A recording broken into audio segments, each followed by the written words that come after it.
Bagamat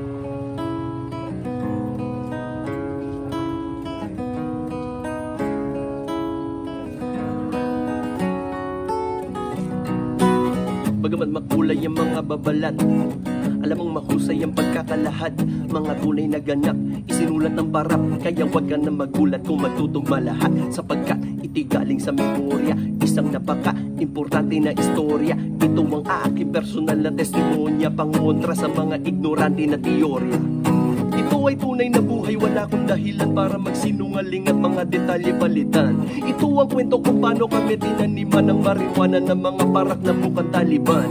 Bandang alas 8 ng gabi sa Pilipinas, sa isang gusali doon sa may Ortigas. 8 oras bago ang rehas ay mahimas, kasama ko si Ron Henley ng Stick Figures. May interview kami sa radyo nung gabi na yon, tungkol sa marijuana at sa legalisasyon. Pagkatapos namin umalis agad sa istasyon, dahil meron pa akong pupuntahang isang okasyon doon sa poblasyon, birthday donation. Yun lang ang alam ko na detalye pa noon. Medyo masama ang panahon, umaambot, kaya tinext ko na si Udol, pumunta ka na ngayon. Humiwalay na si Ron, sumakay ng taxi, dahil bukas may recording pa sila ni Kansi. Putol ko si Idol, sinundo ako sa lobby gamit ang aking Subaru, natunog Ferrari. Saan tayo pupunta? Private na party. Yung reception ay isang hotel doon sa Makati. Bata na may cancer, pumunta kanyang mami. Idol ako ng anak, katrap ang kanyang hobby. Pangalan daw ay Sean, walang paki sa money, kasi handang magbayad kahit magkano si daddy. Lumambot ang aking puso nung una kong narinig. Naawa ako kay Sean, mga luhan ng ilit. Nung nalaman kong lagay na daw ng bata tagilid. Di nyo kailangan magbayad, pupunta ko sa event. Rekta sa Makati kahit traffic ay ikainip. Kasama ko si Rude at si Ivan, at si Kep at si Kuya Albert, yung driver kong mabait, at saka si ID, laking manager at kapatid na meron thalassemia. Isang kakaibang sakit, kailangan niya laging salinan ng dugo na patawid. At dahil malapit lang sa hotel yung Makati Med, sumabay na lang siya sa amin para mas makatipid. Yung katabi ko sa backseat, si Rude Boy at si Ivan, documentation, security at hype man.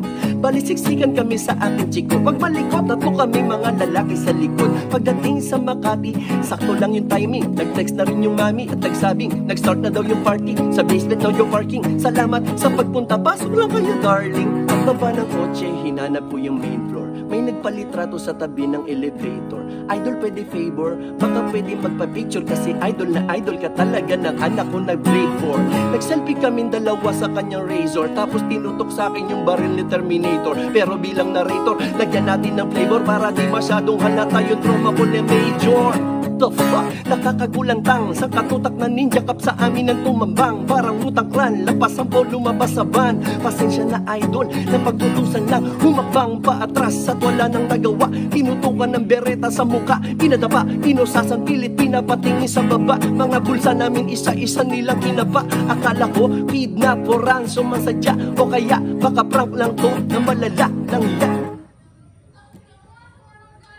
Nakadapa kami habang napapanood ng aking putol na kasalukuyang nakabukod. May tinabi silang kahon, malakas kanyang kutob, na meron tong mga lamang kontrabando sa loob. Tsaka na lang sila nagpakilala mga parak, nung isa na sa mga kasama nila na sapak. Walang uniforme at nakamaskara lang lahat, walang Miranda binasa, basta-basta lang agad. Sikat na hotel at ang nakakapagtakay, maraming CCTV, lahat nakapatay. Wala man lang bodycam na nakalagay, kahit kuha man lang na cellphone gamit kamay. Sabi daw ng pulisya, sakin daw nakumpis ka, pero di makumpirma, kasi walang kahit ni isang saksi na pumirma. Walang video ng palitan magmula nung umpisa. Kung under surveillance pala, dapat may footage ka, diba? Kung under surveillance pala, dapat may footage. Kung normal na tao nagpa-viral pag nahuli siya, paano na lang kaya ko si Luni pa? Nung nasagot ko yung pideya at akin ko nang dina, mga ulo nila biglang nagkaroon ng bumbilya. Para ma-promote sa pwesto, ako ang pinunterya ng mga ninja cops na gusto magbida-bida. Bigla silang nakaisip ng ideya, kasi napanood nila yung live ko sa pideya. Nung binan nila yung kantang Amats dahil sa tema, pero Maria Hiwaga ni Sasa, walang problema. Aba punyeta, talamak na ang taniman. Vibas daw kaso bakit parang madalian? Iba dapat pinaghahandaan niya ng kalimitan. Di naman man na ng malayuan malapitan. May mga kamera na takataas sa pagitan, kaya medyo weirdo kasi walang video ng palitan. Akala ko ba vibas noon na malakihan? Nakakapagtaka lang kaibigan. gusto mong maintindihan at mabait, gamitin mo lang ang sentido ko mon kapatid. Para sa 100,000 magpapakaastig, kayang-kaya ko yang kitain ng triple 1 gig. Kung pusher man ako ng sinasabi nilang weed, bakit naman ako pa mismo maghahatid? Hindi nga ako lumalabas ng bahay tsaka bi, hira mong makita sa kalsada tumawid. Bakit ako magbebenta sa di ko kakilala? Kung sa eksena ko ay marami nagmamariwana, bakit ko papahirapan ang sarili ko habang sinusugal? Karera matagal kong pinagsikap, bakit isasama ko pa yung kapatid kong may karamdaman at cameraman para mag-vlog ng kaganapan? Walang saysay na mga paratang pawang haka-haka lamang para pangalan ko ay urakan. Alam kong meron akong baka paanan na tapakan, ngunit di ko yung sinasadya. Ako ay tao lang, pinaglaban lang ang paglikha ng merong kalayaan. At kung yun ay masama, yun lang ang aking kasalanan.